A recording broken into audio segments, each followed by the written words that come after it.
Welcome to USA Global TV and Radio, where our mission is to provide education, entertainment, hope, and inspiration. USA Global TV and Radio connects you with experts and audiences all around the world every single day to help you succeed in business and to live a richer life. Visit us at usaglobaltv.com to learn about career and life-changing training and mentoring programs like the Listening Mentor. Subscribe to our newsletter to stay informed about our special programs and offers. Discover how you can become a guest on one of our shows or a host or producer of a USA Global TV and Radio show of your very own. That's USA Global TV and Radio, where the doctor is always in.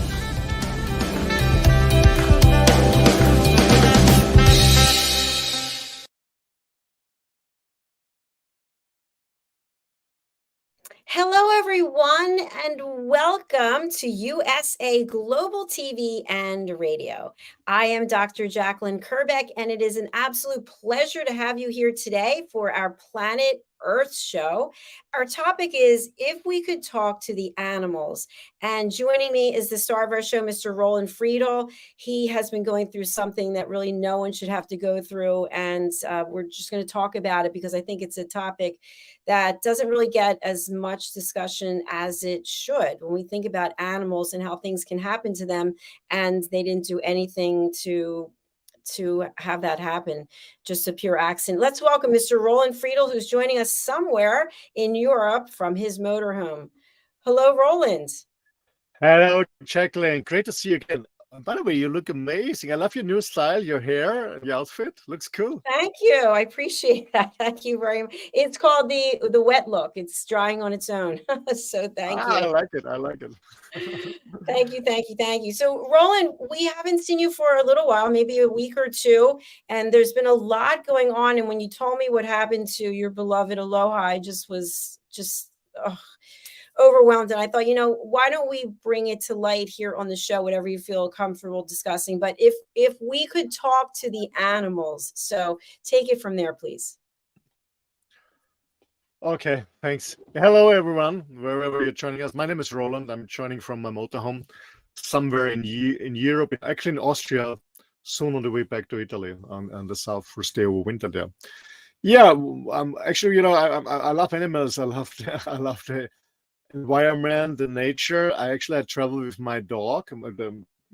Actually, today she's 2.5 years now. She's 2.5 years now today with my dog and a cat, my companions. And yeah, what happened? I mean, a month ago, a little bit more than 4 weeks ago, someone hit her with a huge stick on it, very fast and very heavy on the head.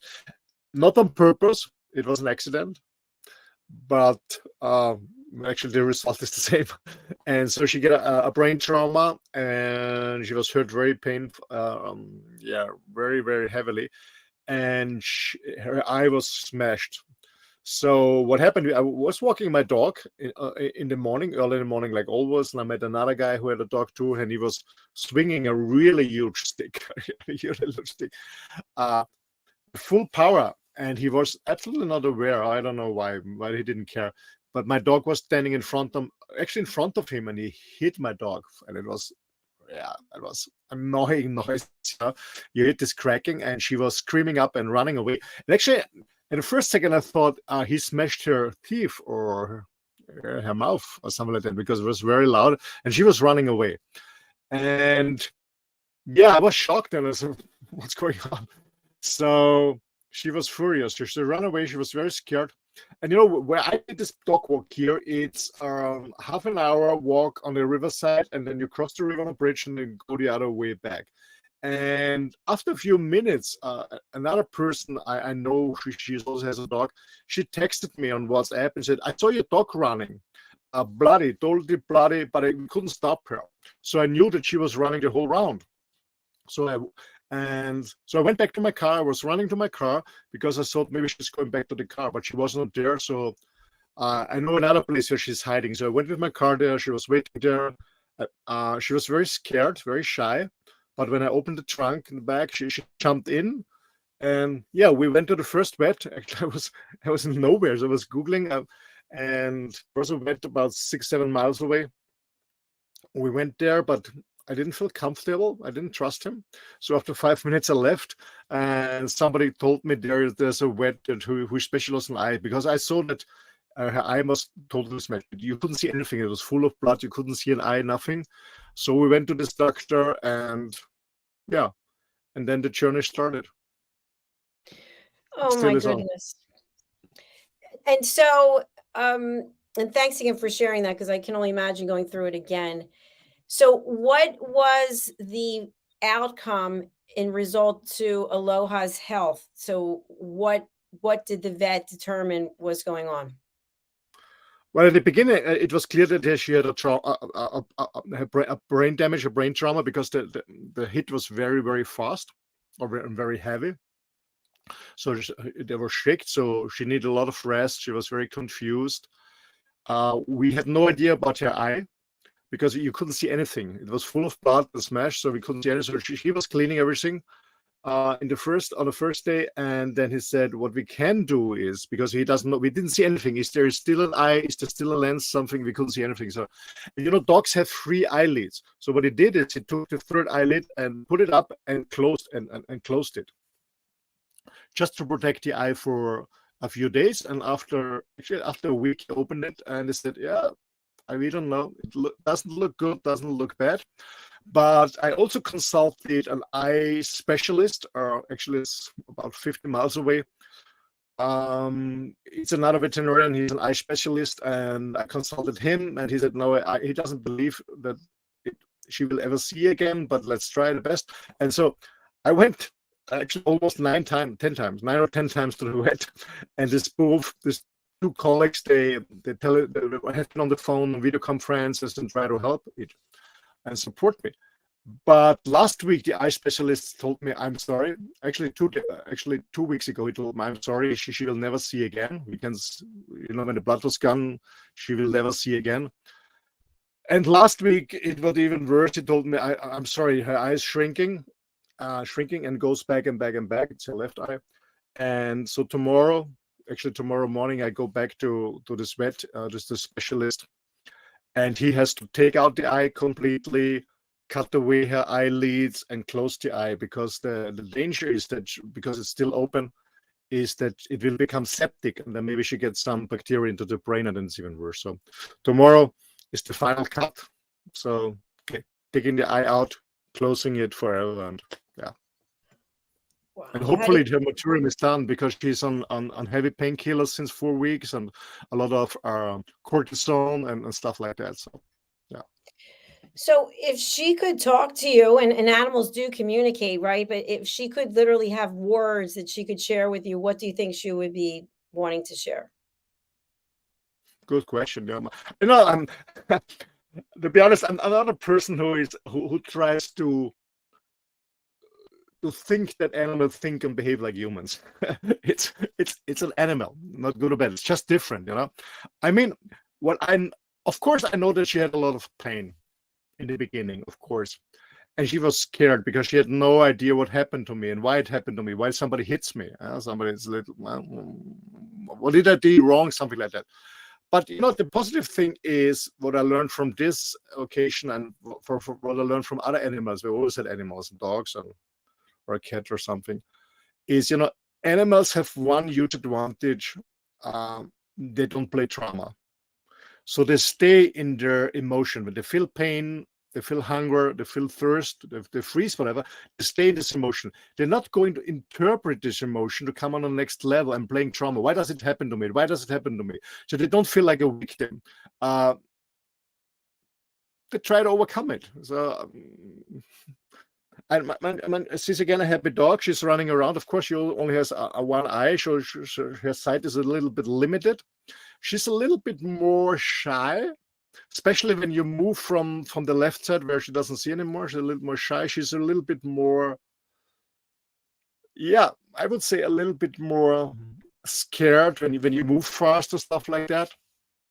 There's still a trauma in her head, but I don't think that she is interpreting the situation or looking back of I don't know, feeling like a victim or stuff like that. I guess this is the usual advantage of animal. She takes it like it is, and she makes the best out of it. And she's actually, since 2-3 days, she's a happy dog again. She's running around, she's playing. So I don't know what she will say. It happened, and I wouldn't say she forgot it, but animals don't play trauma. They always make the best out of it. And what I also learned from the vet is that dogs, well, she's a large breed, she's a heavy large breed, 2.5 years. She's full of power and full of energy and very positive. And dogs, they are heavy to take, so you can't destroy them. So it sounds like, Roland, we could all learn a lot from how Aloha has been dealing with the situation. Now, can you say the same thing? Do you feel the same? Were you angry at what happened and the person who did it, or you've processed it as well? Well, in the beginning, of course, I was angry. I was furious. I was raging.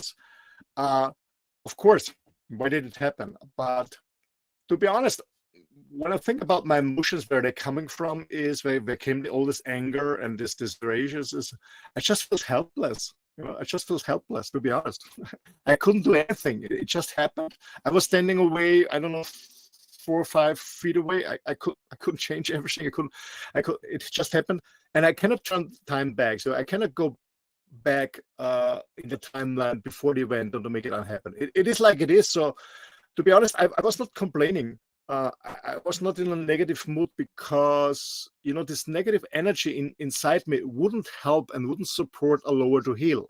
So for me, it was important after a few minutes that I was really raging in the beginning. Yeah. But when I arrived to the vet, my full focus was being positive, having a good energy, give her all my love and my support, because dogs feel the energy. They communicate on energy level. And it isn't supportive for her when I feel angry or scared or worrying about her or her health in general. So I was very supportive and positive, and I strongly believe, actually in the beginning, I strongly believe that she will see again and her eyes okay, because you have to think positive in the beginning, no matter what it is, because when you get the negative news that I got 2 weeks ago and 1 week ago, then it is. But why worrying before? So I always stay positive, always, because everything else doesn't make any sense, especially when somebody or someone or an animal needs the energy to heal. It's very, very important that you're not in a negative mood. This is not good. Absolutely. And Roland, I was just saying something to my family member about how I really admire you, because since I've known you, you've had a lot of things happen to you, and you're always like this. Some people, they're all over the place. They're up, they're down, and maybe getting upset for a short period of time is appropriate. But I also find that there's some people that they can never get past something that had happened to them. And I just really respect the fact that you deal with things in such a great way. So if we were to take that and extrapolate that into this show, which is Planet Earth, obviously there are people across the world who are really committed to certain aspects of coexistence and sustainability. And sometimes their emotions, I'm not thinking of anyone in particular or any group, but sometimes people become so overwhelmed emotionally that whatever the cause is that they're really trying to promote, it gets lost because they lose control of their emotions. What are your thoughts about this? Absolutely. Emotions in general, for me, emotions are very positive because they give you feedback. Sometimes people say this is positive or negative emotions. No, they're all positive, because some emotions doesn't feel good. Of course, you try to avoid them, but all emotions are positive because they give you feedback. Depending, so the primary emotion is like pain, like hunger, like thirst, like feeling cold. They give you an emotion that you have to change something. Yeah. When you're hungry, eat something. When you're thirsty, drink something. When you have pain, you have to do something. Get away from the source that gives you pain. Maybe counter-strike or run away. And the intention of the pain gives you feedback what you should do. You need a doctor or not. You need it immediately, urgently, or maybe you go tomorrow. So this primary, I call them primary emotions. They're all positive. They give you feedback. Then we have secondary emotions. Secondary emotions is that we have a feeling about the emotion. We interpret the emotion. Why does it happen to me? Why always me? And something like that, And of course, it's humans have these emotions. It's interesting that we know from research animals don't have these emotions at all. I give an example. When you go with a little child, maybe with a nephew or a grandchild, into the park, and there you have a pond with some ducks inside, and you want to feed them with bread. And by the way, listen, gentlemen, bread is not good for ducks. Okay, not good for ducks. But I know some people do. But when let's say you feed ducks with appropriate nutrition, okay, but bread is not good. It's not good for the stomach. But it's a different topic. So when you feed your ducks, yeah, okay, you should throw something in. Let's say some vegetables that are good for them. You have to throw something in, and you have 20 ducks. So what is happening? All the ducks try to get this kind of vegetable because their primary emotion is hunger. So they try to catch it. So what happens is that one of the ducks, which is the fastest or whatever, takes it. What are the other doing? The other ducks try to chase the duck. Maybe she's going to lose or the food or give it up. But after a while, one of the ducks, whatever, the first one or the another one of the ducks is trying to escape and will enjoy this vegetable. So the question is, what are the other 19 ducks doing? We know from research that they're still staying their prime emotion, that is hunger. So what they do is they come back to the source of food. Okay, there's a guy with a nephew and a girlfriend and has more food to give away. So they come back to wait. Maybe they catch it. I've never seen any duck who says, no, when this guy is coming with food, he never gives something to me. Forget about it. It doesn't make any sense to wait. No, with this guy, no. So they're not interpreting the situation. They still stay in their primary emotion. That is still hunger. Okay, there's a source. Maybe they can help me. You know the difference. We human beings, we don't stay in our primary emotion to sort it out. Most of us automatically go to interpret the decision. Why does it happen to me? Why me? Why always me? Why has this person done this to me? Why happened this event to me? Or something like that.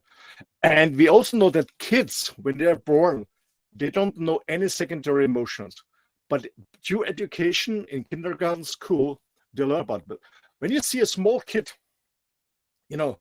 on the ground, not able to walk like an adult, when they try to learn walking, they stand up, they fall down, they stand up, they fall down, they never give up. If they wouldn't know a secondary emotion, they would be aware about it. They would say, oh, doesn't make sense, it's not working, stupid things walking, it never happens to me, I cannot do it, I'm not good enough. No, they stay in the primary emotion. The primary emotion, okay, I want to conquer the world, I want to see more, I want to go upright and walk. They never give up. So kids we know it from zero, around 5-7 years, that they stay in the primary emotion. And through education and with all this, I'm not a fan of this education system anyway, but part of this education system, they learn about this, and then they go into interpret. Then guilt comes in, shame comes in, and stuff like that. Yeah, there are great points that you just made. And I want to bring up something in alignment with the ducks. And I think you and I might have discussed this before, but I saw a bunch of, it looked like a family of ducks, the mother duck and then the ducklings, and they were walking across the street. And one of them had something wrong with its leg.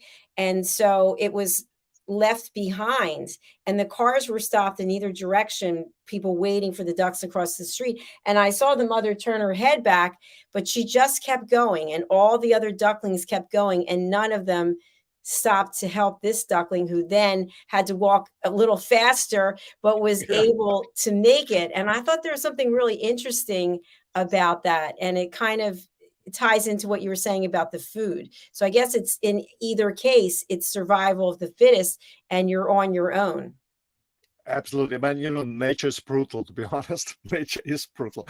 I mean, sometimes when I had the chance to, because I don't own a TV set, but when I stay over at a hotel and have the chance to have a TV set or use a TV set, I love documentaries, especially when you look documentaries about the wildlife. I don't know, in South America and Africa, when you see a lion killing a baby antelope, whatever. I said, oh my goodness, why doesn't the camera team help this little baby? So it's just nature, It is like it's nature is brutal, in a kind of, not brutal. It's brutal in a sense of human thinking. I think that humans are more brutal than nature. But when an animal kills another animal, or when they say, okay, only the bravest survives, or only the strongest survive, it's brutal in our thinking, but it's not brutal in nature. It's very important for the nature that the best survive, that the best species survive, the strongest survive. And it doesn't matter if it's an animal or it's a plant or whatever. Okay, it doesn't make sense that the weak survive. So it's brutal for us as human beings, yes, but it's not brutal in the sense of nature. And you bring up such a great point, and I want to add something to that. We have a show called Coexistence and Sustainability, and Pet Psychic Amin is the host of that. And what she shared with me is that as a human, you cannot touch the animals in the wild, because as soon as you do, then they're perceived as different, I guess, by the other animals. So in this case that I was talking about, people were standing and watching, getting out of their cars, but nobody went and approached it's a little tiny duckling. You could pick it up and carry it to the other side. So what is your understanding when you just mentioned about camera crew watching? Is that part of the reason why we don't get involved in trying to save the wildlife if something's happening in front of us? Yes, it's our colleague is absolutely wrong from the absolutely right from the other show. Absolutely, because we as human beings, we have a human thinking and behaving, and it's a little bit different than nature does. So when we see especially young animals in trouble, when we try to help them, and when we touch them, we know it from small deers or something like that, then the mother's not accepting them anymore. So, and it's difficult to bring them back in the wild. So it's not. So this animal will die anyway if you help him or not, or you just take it with you and it stays all the time with you. If we have the possibilities, the capabilities, and the time. Yeah, it's absolutely true. I love. My favorite animals are eagles or hawks. So these birds, and also wolves. I was in a wolf center 2 years ago when I traveled around with my motorhome in Poland and in North Germany. And there was an interesting wolf center because, in Europe, the wolves coming back, like in the north of America. So also in Europe, the wolves are coming back. Luckily, I really enjoy this and appreciate this. And there's a center where they study wolves, and they also train from people who have cattle, cows, sheep, goats, how to protect the cattle with different fences or with guarding dog like mine is. Yeah. So, and what they also do is when a wild wolf is hurt on the street, crossing a street, touched by a car, and you bring them there, they bring it in a special area where he gets nutrition, where this wolf gets nutrition, medication, but never ever is in touch with one of the people there.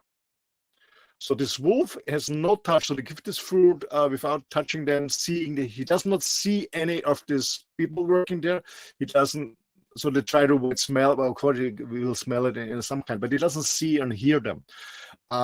And they told me in the center this is very, very important, so they can bring him back in the wild. Afterwards, when this, for example, like a predator, like a wolf or a bear, when he's used to animals and is not shy anymore, because wolves are not dangerous, they're very shy, very shy. I had the chance actually in my whole life to see them twice in the wildness, not in a zoo or in a park, in the wildness, in absolute wildness, just wild. And they're very shy.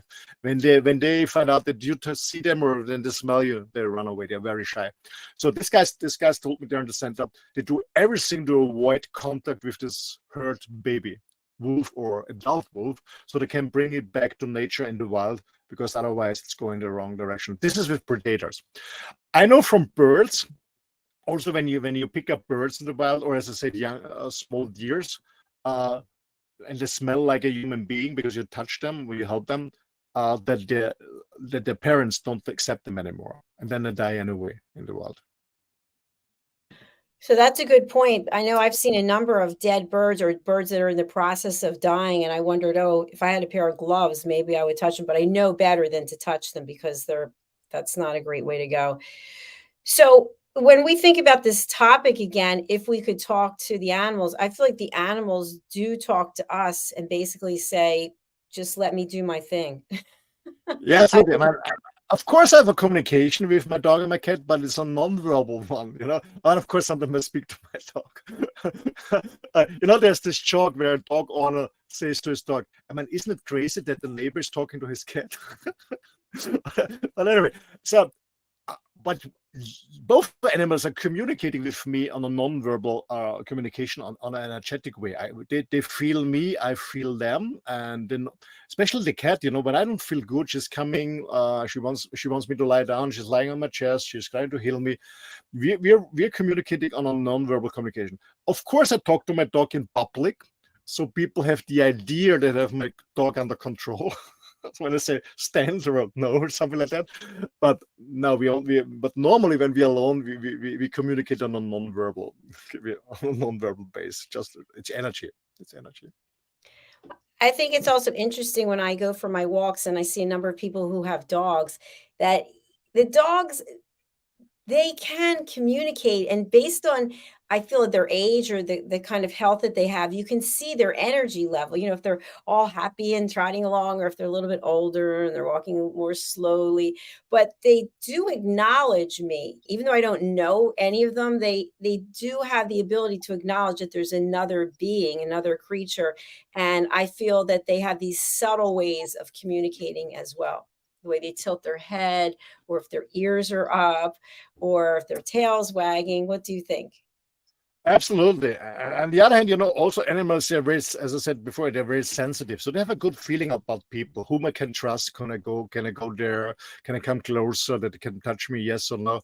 I can see that Aloha, she's a very shy person, but so some people, she really goes for herself and comes close, and she wants to be hugged or touched, and some people she's trying to avoid. This is one thing.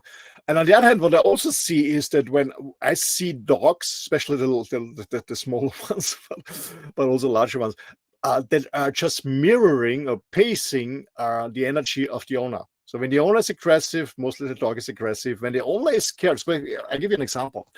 When you walk up with your dog, man, she's quite a huge breed. When you walk your dog, and there's an owner coming with a small dog on the leash, and the owner is scared about the large dog, then his anxiety will be mirrored by the dog. And the dog starts barking because she's anxious. When the owner is cool, the dog stays cool. There's always my observation. It's all about the owner's energy. When you stay cool, the dog stays cool. When you're anxious, the dog is anxious. And it's the same as I said in the beginning about the issue with Aloha. If I'm scared, if I'm worrying all the time about her, what happened to her, she would be scared too and worried too. And this doesn't make sense. So the energy goes in motions.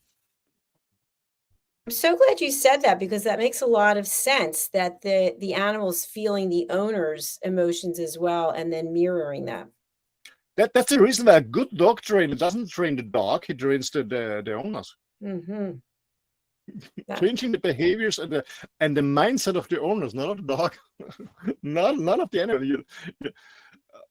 Or Monty Python, this famous horse whisperer in the US. He's of course he's working with the horse and observing the horse if there's any trauma that happened in the past. But at the end, he's working with the owner, and the same is with a good dog trainer. They're working with the owner. It's all about the owner. It's the energy you have inside, and dog feels you. When you're scared, the dog is scared. When you're insecure, your dog is insecure and will always bark. It doesn't matter what you're telling your dog or trying to do. When you are insecure, your dog is insecure, because you're the pack leader. And especially with dogs need a pack leader. And if you as a human are the pack leader, then the dog becomes insecure. There's no leader to protect them. And when they're insecure, they start barking, they get aggressive, and maybe they bite somebody. Yeah. Excellent points. And you bring up something that we're going to talk a little bit about in our next show, but I also feel like the more I'm diving into business, or the more I'm diving into relationships and other things, that there has to be some kind of control mechanism for our emotions. Because I feel like when we become highly emotional, then we're not being as present as we could be when it comes to making decisions. So, especially when you're talking about animals, if you're yelling and screaming, the animal's going to pick that up. If you're crying, if you're happy, what are your thoughts about the ability to control our emotions and how that can be a benefit in many different ways?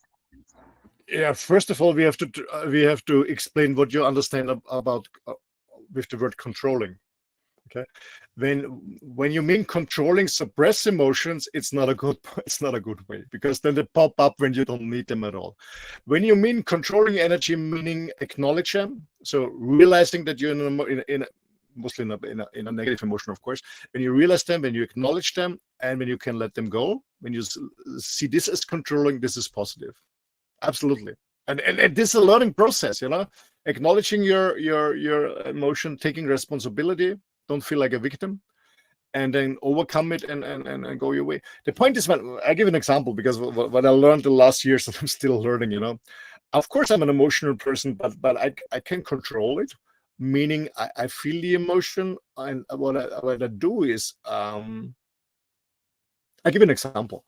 Last year, 1st of April, I was driving early in the morning. I moved from a large house into my motorhome, and I was driving 6 in the morning, and I get so anxious. Anxiety overcame me. Oh my God, I don't have this huge house anymore. I moved into my motorhome. Of course, it's a luxury one, but maybe I'm homeless. Stuff like that. So the anxiety come up. And it took a while. This was an emotion. And I said, okay, this emotion is there. What does it tell me? And I was, okay, what are my thoughts? What is in my monkey mind going on because I have this emotion? And then I cleared them. I said, okay, in German, we say, ich mache mir Sorgen. I make worries. So I create them. So I found out, okay, what's going up in my monkey mind doesn't make any sense. Stop my monkey mind, and then emotions come. So what I mean is, by controlling, if you say controlling emotion, is acknowledge them, finding out what's the background, what are your thoughts, that create these emotions, and then overcome it and let it go. This is cool. What is not good is, as I said before, when you suppress them. It's not about suppressing. Most people are suppressing their emotions by being distracted. I don't know, with any addiction, drugs, alcohol, massive sports, massive work, overeating, whatever it is, then you're suppressing emotion. You also control your emotions, but you're using an addiction that is not very productive and healthy for you. But when that's a two-way. Okay. Thanks, Roland. I appreciate that. Can you, Roland, do you think you could elaborate a little bit more on these ways that we can use to work on our emotions as opposed to suppressing them, as you were just talking about? Yeah. What do you mean? What do you mean with your question? Yeah. So in other words, what I mean is that you mentioned that we can't stifle them, right? We can't push them down, because then they're going to come up in our health or some other way later. So what are some techniques that you found? You were talking about when you were, you left Mallorca and all of a sudden you're becoming overwhelmed. And that does happen to people, especially when there's major life-changing situations. Okay. So yeah. So what are some tips that you have that people can actually incorporate? Okay, got it. Thank you. Yeah, as I said in the beginning, just thinking about, okay, what's the root cause? Okay, what's the root cause? What's in my mind? This is one point. And then finding out, what are you thinking about? What are you worrying about? Things that maybe never happened. We worry about so many things that never happen. And the second tip is, what was really very important is talk to other people. And with this example, in April last year, I really had this anxiety. And it took me an hour or something like that. And in the afternoon, I met a friend of mine, a very good friend of mine. We met 38 years ago. He's 10 years older than me. He's a millionaire, retired. And I met him for a late lunch. And I told him my story because we have a very open conversation. So what I mean is, you need good friends where you can openly and clearly and transparent talk about your inner world, being authentic. What happened to you? Just not only the cool guy, the funny guy, that's successful, the cool guy. No, sometimes we face challenges and we have, I don't know, anxieties, self-doubts, pain, whatever it is. So I talked to him. I told him the situation, and he looked at me and I said, "Roy, you know what? Sometimes I feel the same." And I said, you bloody person, you have millions in your account. Why are you worrying about this financial futures? And I said, well, you can have millions in your account, but when they're gone for any reason. So I found out everybody's facing kind of anxieties in different aspects of his life.